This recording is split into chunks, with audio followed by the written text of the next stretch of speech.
From the News Channel 5 network, this is Medical Mondays, featuring the physicians and hospitals of St. Thomas Health. Hi everybody, I'm Kristen Priesall. Welcome to this edition of Medical Mondays. Tonight we're talking about joint replacement advances. So if you are somebody who is maybe looking forward to, probably not looking forward to, but having to get knee replacement, hip surgery, some other type of joint replacement, this show is for you. We'd like to hear from you. Call in with any kind of questions or comments. If you've had a procedure like this and you have any kind of questions, we'd like to hear from you as well.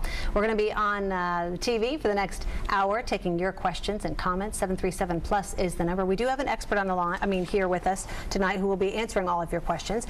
It is Dr. Kurtz from Baptist Hospital. He is an orthopedic surgeon and very well known in this area and has a great reputation, so we hope that you call in and ask him what's on your mind. Wanted to share a real quick statistic. I talked with Dr. Kurtz about this before the program started. I have a stat that says by 2030 nearly 3.5 million Americans will undergo total knee replacement surgery, and more than 500,000 will get total hip replacements. And you told me something even more interesting added on that from where we were in 2007, 2008. Right, that's about a 7-fold increase, and those numbers are per year. So that means every year 3.5 million people are getting their knees replaced. And why is that? I mean, why are we noticing more of this kind of thing happening year after year? It's the age demographics that we're seeing. The baby boomers are getting to that age where people need hip and knee replacements. And a lot of people used to play sports, and 20, 30 years ago, maybe they tore up their knee playing football or something, and now they're kind of catching up to them. And those old injuries are kind of coming through with some arthritis now. Sure. So age is definitely a factor. We know that weight gain can sometimes affect any kind of joints and cause you to be able to have one of these surgeries. I imagine that's kind of that is definitely a factor in the knee replacement side. Obesity seems to affect knees a lot more than and hips. Then bone density as well. Is that right? Bone density is osteoporosis, and that leads to hip fractures. It's not directly associated with arthritis, but it does really relate to hip fractures, and that does sometimes end up in a hip replacement. Sure, and increasing the overall number, I guess, of what we see, what we were just talking about. Well, let's talk specifically about hip replacement. And tell us, over at Baptist Hospital, I know you do things probably a little bit differently than some of the typical surgeries we hear about. Tell us about yours. So I do a hip replacement through called the super path approach, and that is basically a hip replacement without dislocating the hip. The leg stays in just a natural position during the entire case. I don't have to twist it or turn it in any unusual, unphysiologic way. The real benefit there is that I can preserve a lot more of the hip capsule and the muscles around the hip, and therefore the hip stability is better, which means you're less likely to dislocate. And therefore my patients can get up and move right away. I don't put restrictions on them. I let them basically get out of bed the day of surgery, start walking, move around. They can bend over, touch their toes if they want to. They can, sit in a chair without that big abduction pillow between their legs, and it just offers them a little bit more freedom immediately after surgery. So it's giving you the same benefits of having another type of surgery, but it's also just allowing you for a faster recovery, it seems. Yeah, just a little bit faster, back to doing all those normal daily activities that you like to do. And how long does a surgery like that, in terms of prognosis down the road for a patient? Obviously, this depends on how old you are, I imagine. But in terms of staying active without having any difficulties later? On the hip replacement side, a hip replacement should last you 30, 40 years. The plastic that most people use these days wears at about 0.1 millimeters, and it's usually 7, 8 millimeters thick. So that's 60 or 70 years there before that's going to ever wear out. So, the hip replacements should last you. It should keep you in an active lifestyle for a long time to come. Sure. Hip replacement has really evolved, though, wouldn't you say? It really has. It's come a long way, and used to be that you couldn't do anything after hip replacement. Nowadays, we basically let you do most things that you're comfortable with. Sure. And the first few days after surgery, though, regardless, obviously, what kind of surgery you have, I mean, obviously, what you do seems pretty remarkable, but for a lot of folks, they have to go through the physical therapy and things like that to be able to get back to your normal, I guess, everyday activities. Right. Physical therapy is very important, especially after knee replacements. You have to do the therapy to get the range of motion that you need to be able to climb stairs, get out of a chair, things like that. If you don't exercise and work on that range of motion after surgery, your knee will tighten up and you won't get the outcome that you want. Okay. Going back to hip replacement, how do you know when someone desperately needs something like this? I mean, if they come into your office, what are you looking for in terms of signs or symptoms that tell you this person is going to be the candidate for this? It's really just pain. It's as simple as that. If you hurt and your x-ray shows that you have a lot of hip arthritis, then a hip replacement is a wonderful option for those patients. If you don't hurt and you have a terrible looking x-ray, then you can live with it for as long as you want to. Really, it's just quality of life and how much pain and suffering you're in. I know you mentioned a lot of athletes probably have come to see you over the years, but what about people who have, jobs that require a lot of heavy lifting or whatever kind of activities that they do that put certain wear and tear and stress on those certain joints? Yeah. Some patients are able to get back to those same wear and tear construction jobs and things like that, but not everybody can, but it really kind of depends. After a hip replacement, I think most people can get back to construction work. After knee replacements, it's kind of mixed. It's maybe about 50-50. Do you foresee these kind of surgeries advancing even more in the years to come? Is there potential for that? There's definitely potential for that, especially on the material side, meaning that they'll wear less in the future. With regards to surgical technique, I think that has reached about as good as it's going to get. I don't think there's too much more out there, but the implant technology might improve a little bit. And how has the actual surgery itself changed? I mean, I know obviously the cutting and how you all kind of go about it. Maybe explain a little bit about that if you wouldn't mind, Dr. Well, Kurtz. About 10 years ago, the whole orthopedic community went through a kind of a rethought process on how to perform the surgery, and everybody got to smaller incisions, and that really helped our equipment that we use to be able to do a hip replacement. Nowadays the pendulum has kind of swung back and it's not as important, but the technology really advanced in the last 10 years, kind of through everybody trying to do it through a less invasive manner. And that really made some advances, and some of the advances were good and some of them were not so good, but it did help improve us and kind of catapult us into the next generation of surgery. Sure. All right, let's go to knees now, because a lot of people, I don't know what's more common. Knees are more common, about 2 to 1. Okay. When you have one knee done, are you eventually going to need the other knee? I guess you could say that about hips too. I don't know. Not necessarily. Especially with the traumatic injuries, if people have had a sports injury to just one knee, odds are they'll just need that one knee fixed. But the genetic components to knee arthritis, if it affects, probably are going to affect both sides. If people are bow-legged in one knee, oftentimes they're bow-legged in the other knee, and those knees oftentimes do end up getting replaced on both sides. Now, as far as knee surgery is concerned, does that stem more from an injury, or is that more wear and tear? It's both. It's hard to say. Yeah, and I guess the average typical patient is still somebody who's maybe a little bit older, has kind of put some miles on their knees. Right, but more and more in the last 10 years, the age has gotten lower and lower as far as what we're willing to put a knee replacement in. Because people complain and they have pain and they have injuries and they have bad arthritis younger in life. And it's not, if you have a surgery that can take away that pain and make them whole again, then it's hard to withhold that from patients when you know that you can make them better, even if they're young. We discussed the fact that hip, surgeries, hip replacement could probably last 30 to 40 years, as you said. What about knees? It seems like maybe people have a little bit more complication with that. Maybe 20, 30 years. The issues with knees, they're hard to predict, but the long-term issues, people fall, they can break their bone around a knee a little bit more than a hip, and late complications of loosening are probably a little more prevalent on the knee side, but still the outcomes are 20, 30 years for most patients. When someone gets involved in a surgery like that, regardless if it's knee or hip, what are some of the things that you let them know about on the front end in terms of surgery? I mean, I know you probably have to tell them how long it is, but what are some of the risk factors too? The risk factors with both hip and knee, you can worry. Immediate risk factors would be infection, blood clot, and medical complications. Long-term risk factors would be falling, breaking bones, wear and tear of the materials that we put in there, and that's out 20 years or so.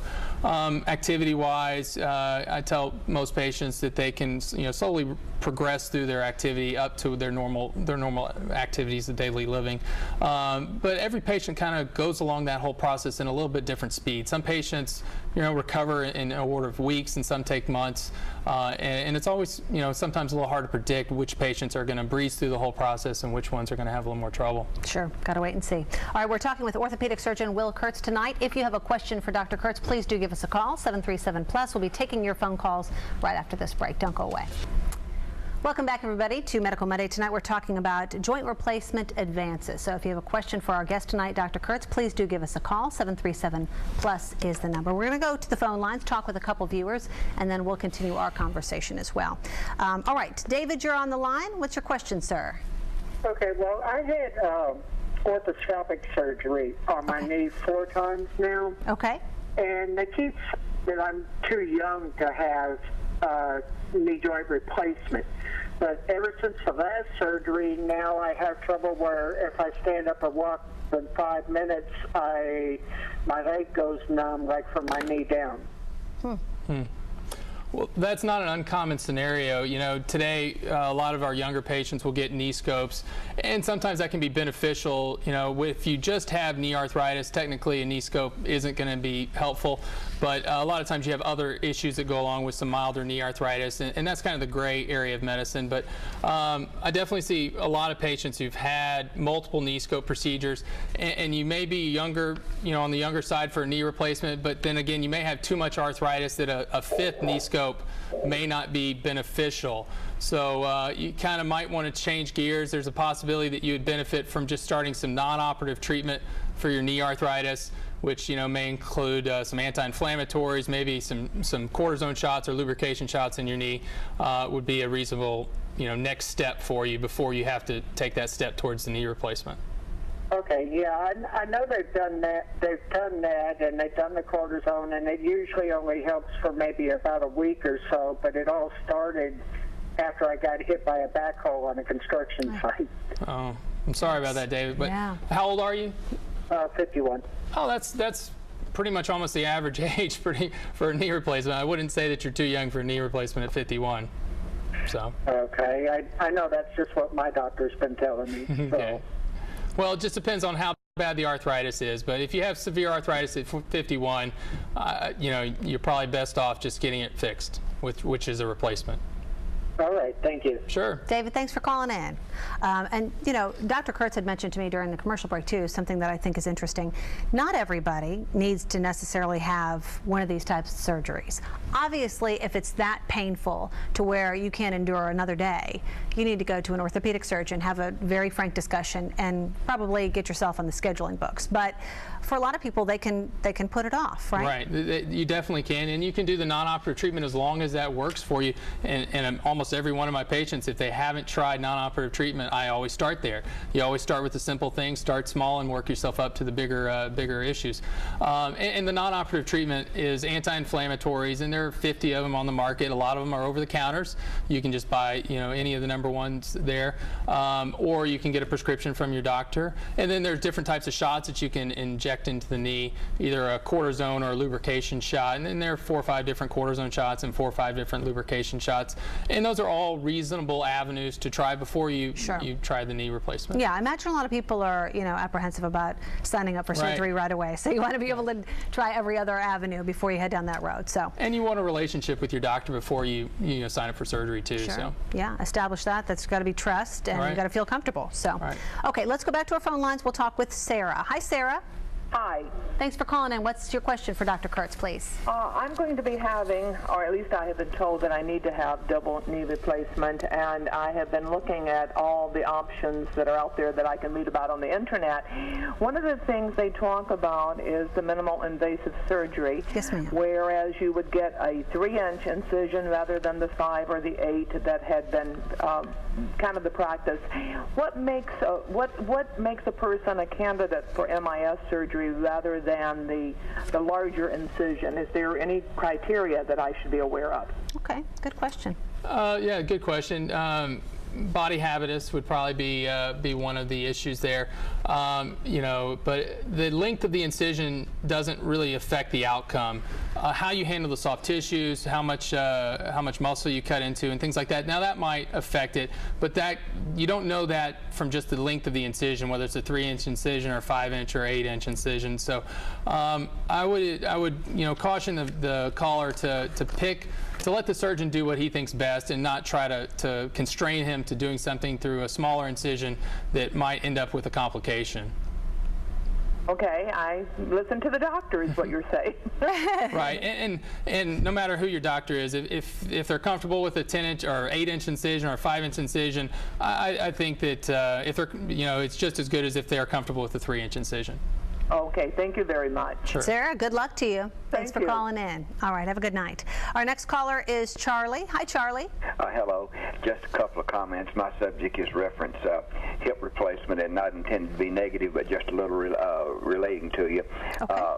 I think the health world needs to do a little better job of orientation on hip replacement. For example, I had ample orientation about the probability of blood clots and infection. However, never was mentioned anything about leg length.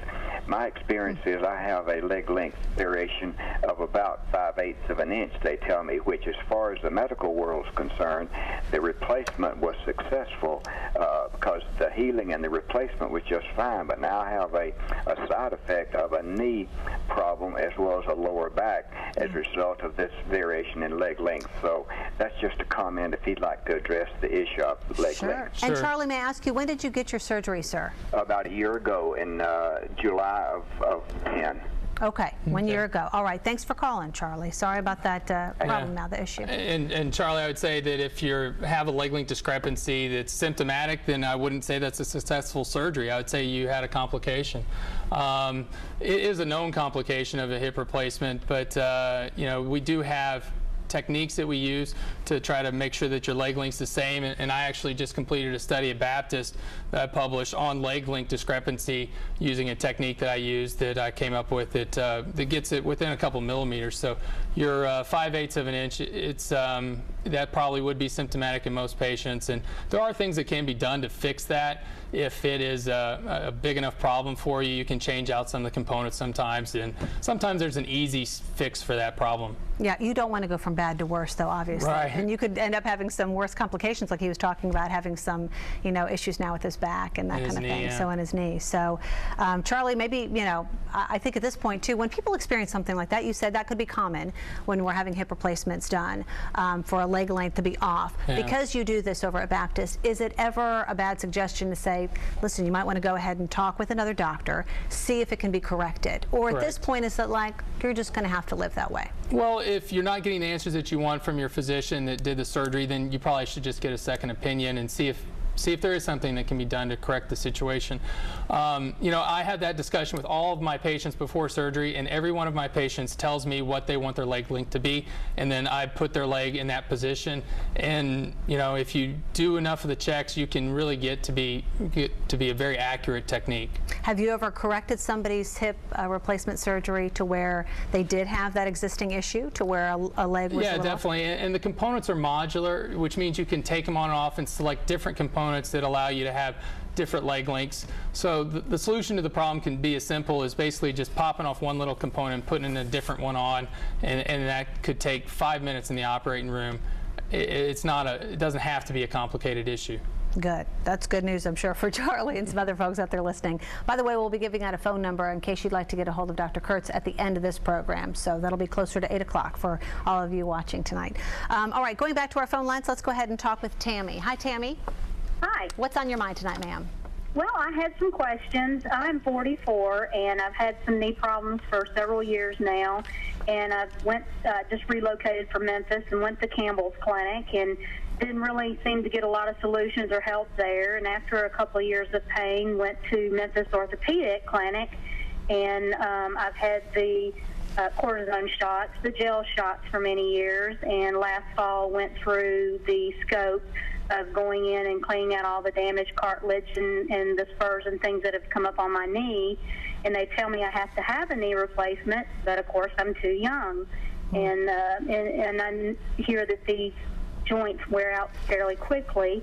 And I'm just wondering, would I not have a better recuperation time being at a younger age and a better life enjoyment getting it done now than having to wait till I'm a lot older? Sure. Sure.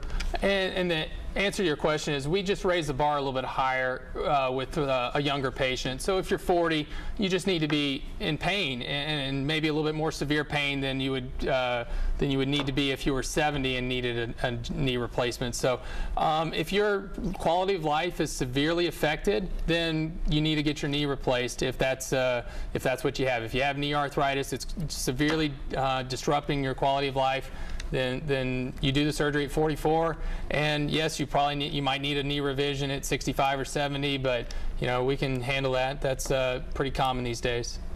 That sounds great, because yeah, I mean, trying to go to the grocery store or standing for any length of time or anything, it's just like needles in there, and it's very uncomfortable. Sure. Yeah. Well, Tammy, good luck to you. Thank you. That's at least a hopeful answer, I think. Yeah. So, Yes, it is. all right. Well, take care. Thanks a lot for watching, too. She's right.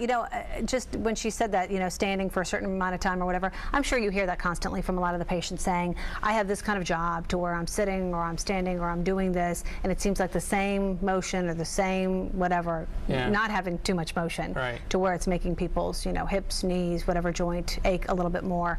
That probably obviously factors in when you're talking treatment. Right. To try to find out options for them. Yeah, and those patients, construction workers or people that are on their feet all day long, if they have terrible knee arthritis, I always tell them if the opportunity presents itself for them to find a desk job, they should probably consider that as a treatment as part of their lifestyle change. But a lot of patients can get back to standing jobs and things like that after joint replacements. It's not that you're not going to be able to do it, and if that's preventing you from working, then it might be that you have to go ahead and get the joint fixed. All right, very good. We are talking again with Dr. Will Kurtz from Baptist Hospital Orthopedic Surgeon. There is still time to call 737+. For those of you still holding on the line, we'll get to your phone calls right after this commercial break. Welcome back, everybody, to Medical Monday. Tonight we're talking again about joint replacement advances and joint replacement surgery. So if you have a question, there is still time to call. 737+ is the number. I'm talking with Dr. Will Kurtz. He is an orthopedic surgeon over at Baptist Hospital. Has been giving some really good information and great advice to a lot of folks out there. We're going to do so. We're going to continue to do that right now. We'll take some more phone calls, and then we'll continue our conversation as well. Let's go ahead and talk with Wanda. Hi, Wanda. Yes. Thanks for holding, ma'am. What's on your mind?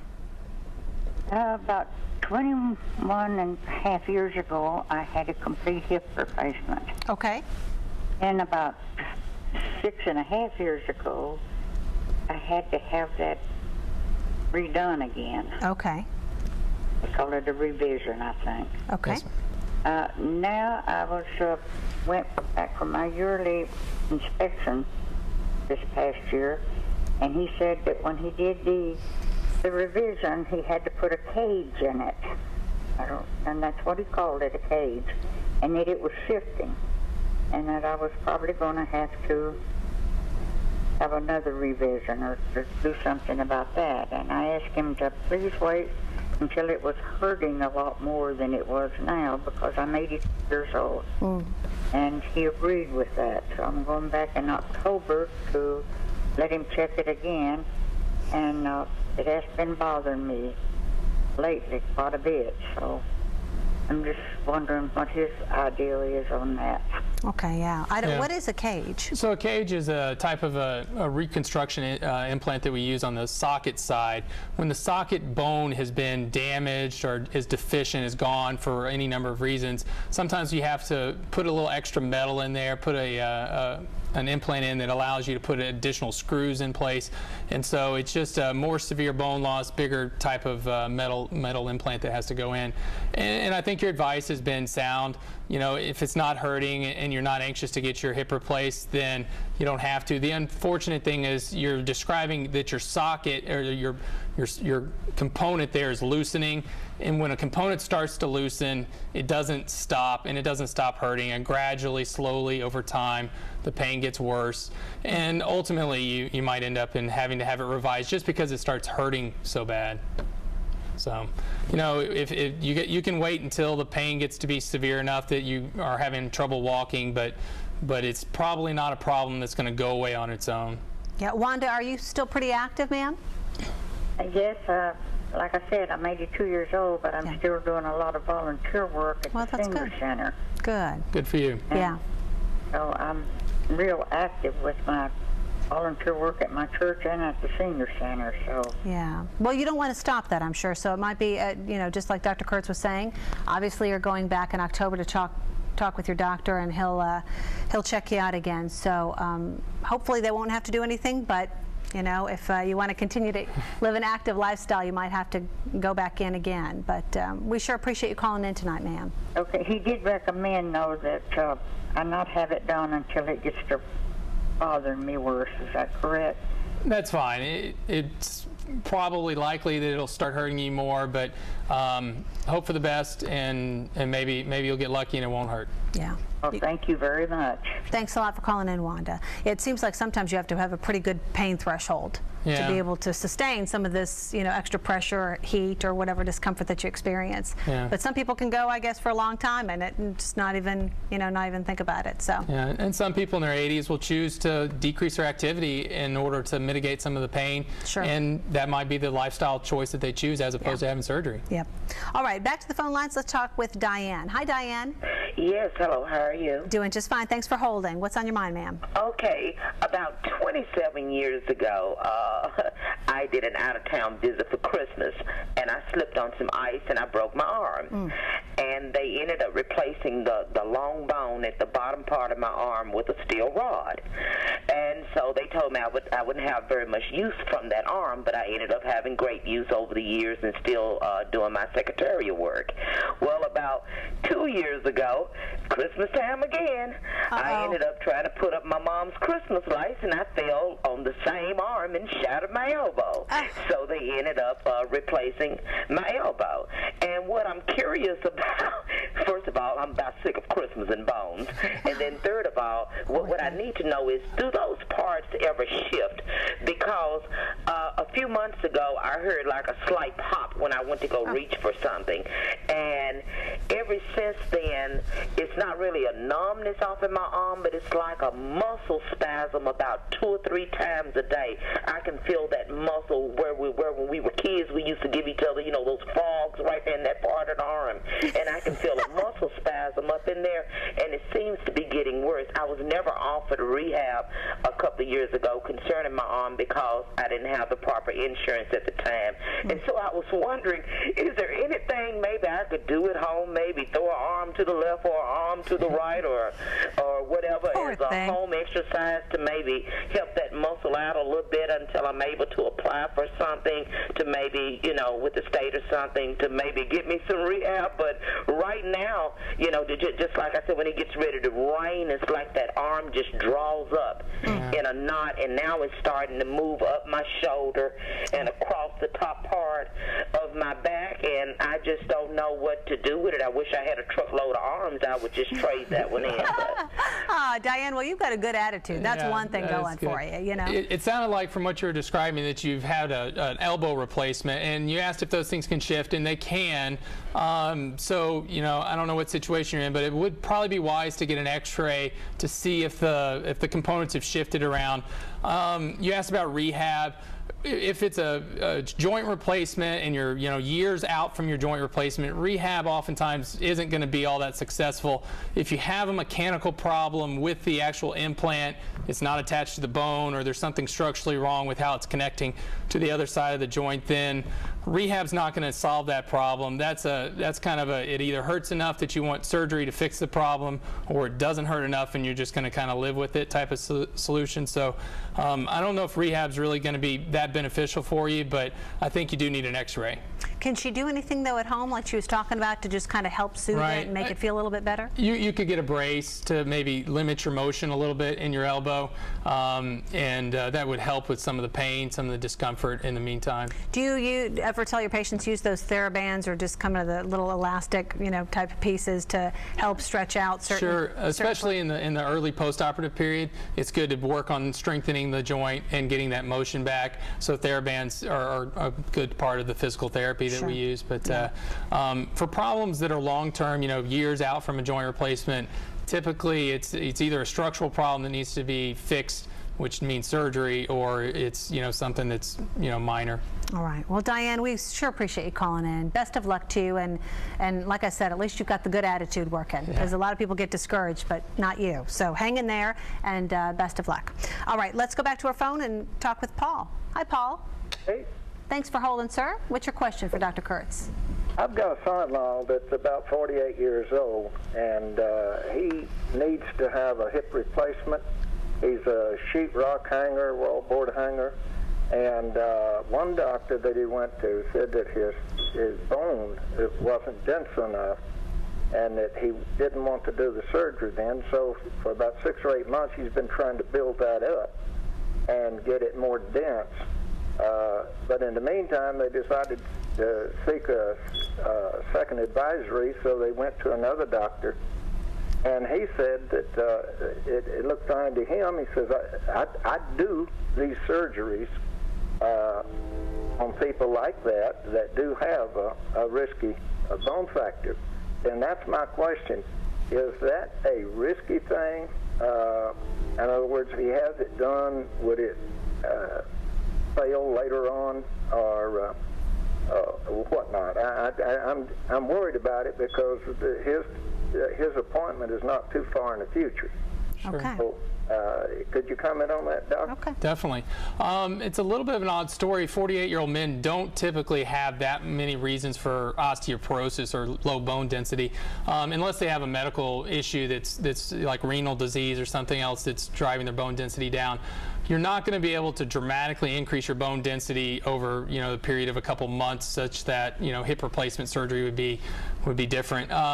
So I don't understand. There's no real reason to delay the surgery for those with regards to bone density. And bone density is something that you can work around. If the patient has such low bone density, then you might need a different type of prosthesis, a cemented hip replacement.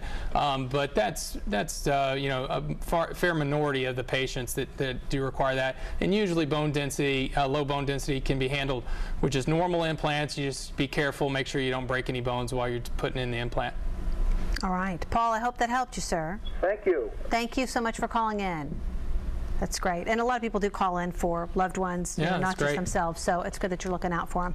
All right, going back to the phone lines, let's talk with Susan. Hi, Susan. Hi. Thanks for holding, ma'am. I had a question for the doctor. I was wondering his opinion. My doctor said that I am a candidate for a knee replacement, and I was reading on the internet about Visionaire patient-specific knee replacement with custom cutting blocks off of MRI, and I wanted to know the difference, what your opinion is on doing that versus the typical knee replacement. Sure, it's a neat technology. I've done a few of them myself. It is basically you get an imaging study done ahead of time, usually about 4 or 5 weeks before the surgery. We send that off to the company, and the company makes a mold of your knee and then sends back a reverse mold that fits your knee specifically, and it allows us to make the proper bone cuts into the knee. And it's really neat technology. It's still a little bit, who's going to pay for it is still a little bit of a question mark, but nowadays insurance is paying for it. The hospital eats a little bit of the cost, but it's neat technology. I think that surgeon still has to understand how to do a knee replacement. It doesn't take away the surgeon's responsibility to know the proper techniques, but as long as you still have a good surgeon that can realize that things may not be fitting right, there might be a reason that they should deviate from what the custom blocks say. If there's an indication, then I think you're in good hands. And it's neat technology, and all the companies have it. Visionaire is just one of 4 or 5 of the companies that have it, but that's the Smith-Nephew product, and it does very well. I think you're in good hands. All right, Susan, does that help? Thank you. Okay, great. Well, thanks a lot for calling in. We appreciate it. All right. All right, our next caller is Shirley. Hi, Shirley. Hi. Thanks for tuning in. What's on your mind tonight, ma'am? All right, sweetheart, I'll try to make this quick. I have a rare blood disorder. It's called protein C deficiency. Okay. And all of my children had birth defects and died from it. I even have a child born with no head. But the thing I want to know is I have a ruptured disc in my back, 2 of them, and my knees are bone to bone now. Excuse me. And they say I can't never have no surgeries or I'll die because of the blood clots.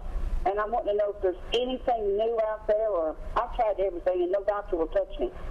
Really? Well, I mean, yeah. So there are definitely ways to work around that. Protein C deficiency makes you prone to developing blood clots, but you can manage that. You can get a little bit more blood thinners than we would normally give a patient, and that might cause a little bit of bleeding, but that can be managed as well. So it's not that it's not an absolute contraindication to having a knee replacement. You could also get a filter put in your inferior vena cava, and that would prevent blood clots from going to your lungs. So there are ways to manage it. If your knee arthritis is severe enough, you just need to press a little harder, and you can get it done if you absolutely have to. There are risks, and you might be at more risk than others, but it is still manageable if it's severe enough. Sure. There aren't any other new blood products that are going to really help that. Yeah, you hear the typical ones. Just the standard ones. Yeah. And again, Shirley, for you and anyone else out there listening, we will be giving out a phone number for Dr. Kurtz, how to get a hold of him, that is, at the end of this program. In case somebody would like to go see him, we'll give out that information a little bit later on. We're going to take a short commercial break. When we come back, we're going to have information on a seminar that Dr. Kurtz is involved in that takes place tomorrow, right? Thursday. Thursday. Okay. A day ahead of myself. No, a couple days. We'll be back after this. Don't go away.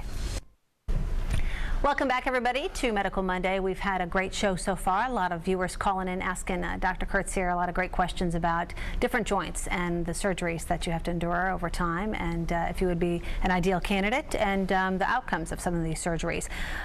We were talking about both hip and knee, but what are some of the other surgeries you perform that really aggravate somebody or can make a huge difference in their life? I know those are the two most common. Yeah, those are the two most common. Those are the two that I do the most of. You know, nowadays a lot of orthopedic surgeons have, shoulder surgery has come a long way in the last 10 years. Just kind of with the advent of arthroscopy, which is doing it through a scope, we now can do amazing things with just tiny little poke hole incisions around the shoulder joint, you know, rotator cuff repairs and labral repairs and all sorts of amazing things. And it just speeds up the recovery and makes it a little bit easier to get back to, you know, your lifestyle. Yeah, you hear so many people in the past, and we had some viewers call in saying, oh, I had surgery 20 years ago and 25 years ago, and I've got to have something done again, or whatever the case may be. And hopefully, you know, the surgery that they perform nowadays, that you perform, you won't be hearing from those callers in, you know, another 20 years. And surgery's come a long way in orthopedics. We all do things so much better than we used to that patients just recover a little faster. And it's almost becoming more commonplace that surgery does have better outcomes these days, and across the board, all orthopedic surgeons are more comfortable in being able to, you know, guarantee patients, you know, that they're going to have better outcomes than they used to. Sure. I know you mentioned that you do a specific hip surgery over at Baptist Hospital to where a patient can get up pretty quickly afterwards, and be mobile and kind of have some activity and that type of thing. Is there a surgery for the knees that's similar to that, to where people can have some pretty good range of motion afterwards? Oh, there definitely is, and you know, I think knee replacements do just almost as well as hip replacements. It's just they probably have a little bit more pain than a hip replacement. You know, there are lots of hip replacement patients that don't need pain medicine after surgery. Most knee replacement patients need it for at least a couple weeks. They still get a good outcome. The hip joint's a ball and socket joint, so it's easy to replicate the normal biomechanics there. The knee joint has to both bend and glide, and so the mechanics there are a little bit trickier, trying to find an implant that perfectly replicates the patient's exact biomechanics and that have also been altered from arthritis. It's just a little bit trickier. Sure. But you know, they still are happy with the outcomes, and they can still get back to doing, you know, golf and tennis and simple things like that. It's just, you know, you're not playing, you know, professional sports after a knee replacement. Or running a marathon anytime soon. Right. Yeah, most likely. That might have gotten you into that situation to begin with. Have you ever told somebody that they can't have one of these surgeries because of a pre-existing condition? I mean, we had a lady call who said, you know, she had a certain kind of blood disorder, but you know, there's got to be, like, we hear about diabetes and other certain, you know, health complications that can keep you from having a certain surgery. Sure. Is that the case here? Definitely there are risks associated with, medical risks associated with having a major surgery like a joint replacement. And, you know, basically I have a conversation with the primary care doctor and basically outline, do the risk of a heart attack or a complication cardiac-wise outweigh the benefit, possible benefit of having the knee replaced? And if they have severe heart disease or are cardio or pulmonary disease, then they're definitely patients that have been deemed not healthy enough to have their joint replaced, and those patients are basically just left with non-operative arthritis treatment. Okay. Something else I wanted to ask you, because we talked about in the very beginning of this program some of the things that lead up to these types of surgeries. For example, if you are a very active person your whole life and then all of a sudden you're hitting your senior years and notice some complications, you might be a patient who's going to end up having a hip or knee replacement type surgery.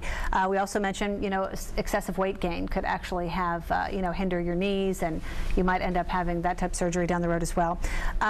Can genetics ever play a role here? I mean, if you have parents or grandparents who really, I mean, maybe bone density would be one of those things, but does anything else play a factor as far as, you know, your family history? Sure. Definitely in the hip side, there's both hip dysplasia and femoral acetabular impingement, and there's probably a bit of a genetic component to both of those.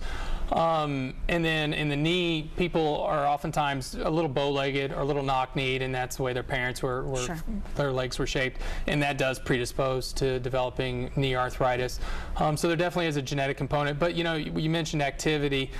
Active patients aren't more likely to get knee replacements than inactive patients. It's probably actually the opposite. It's the patients that stop running and the patients that stop, you know, doing exercise and activities. They, you know, tend to put on weight, and then that's a much bigger factor in developing knee arthritis than, say, the marathon runner who stays fit all his life.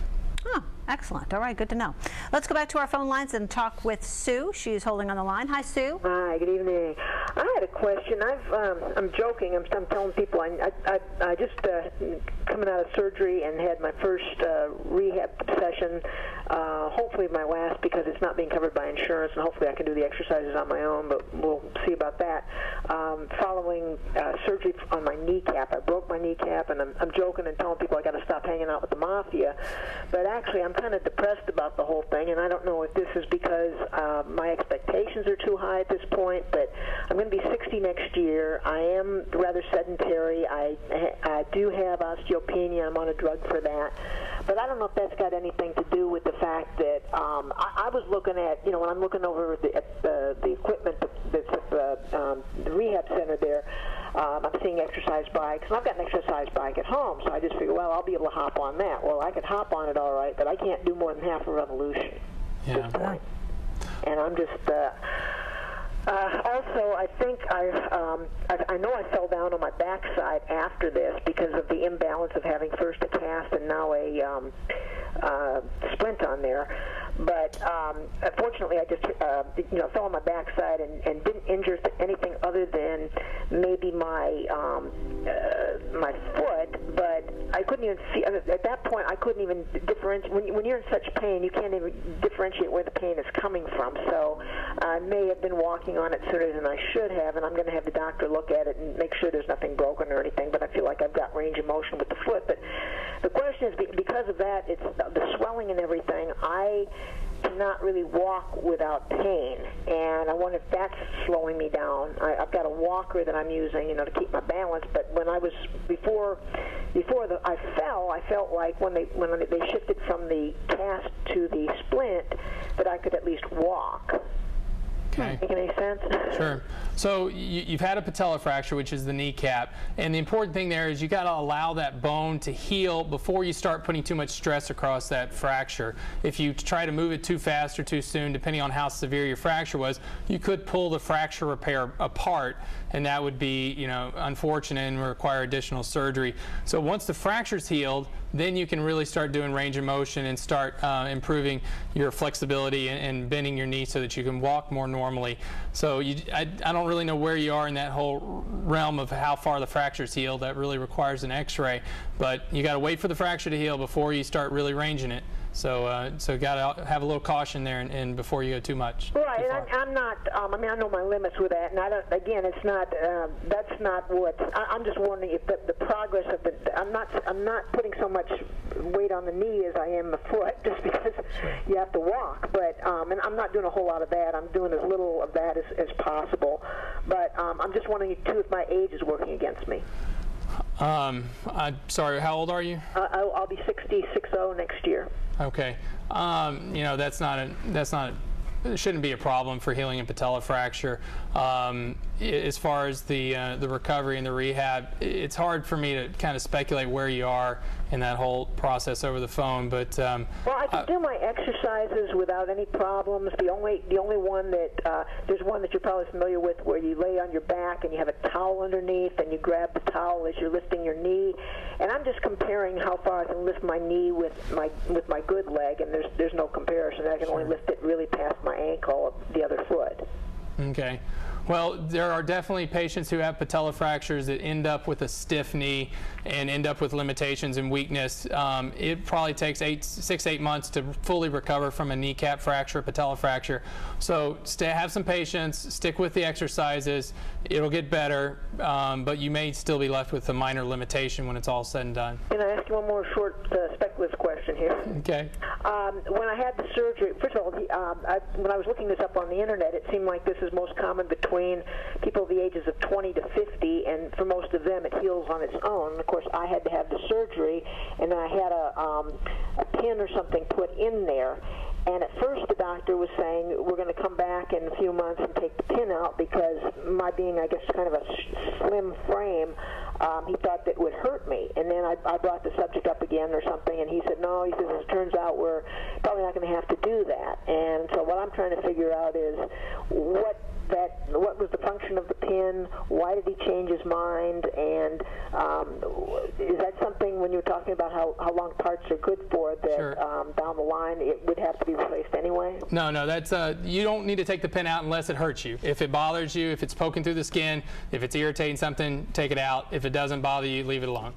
All right, very good. Well, Sue, thanks so much for calling in. Good luck to you, ma'am. We appreciate your time tonight. I'm going to remind everybody, too, I think I mentioned this very briefly off the top, but there is a free seminar going on tomorrow night, Thursday night. I keep saying tomorrow. It's Thursday night, the 28th. Again, it's free. You have to RSVP, but this is all about your joints, and Dr. Kurtz is going to be there. So all of you watching tonight, call 284-BONE, B-O-N-E, 284-BONE, if you would like to go to this free seminar. Again, it's Thursday night, taking place at Baptist Hospital, and Dr. Kurtz is going to be there, so you can do some follow-up questions with him there as well. We'll be right back, everybody. Don't go away. All right, welcome back, everybody. I'm going to tell you quickly about another summit going on, a seminar that's going to be taking place. It is the Free Diabetes Summit. It is July 27th. That is Wednesday. There's the information there on your screen from 8:30 in the morning until 3:30 in the afternoon. To RSVP for this summit, all you have to do is call 284-LIFE, 284-LIFE. And again, that is also the number that you need to call in case you would like to try to schedule an appointment or find out more information about tonight's show.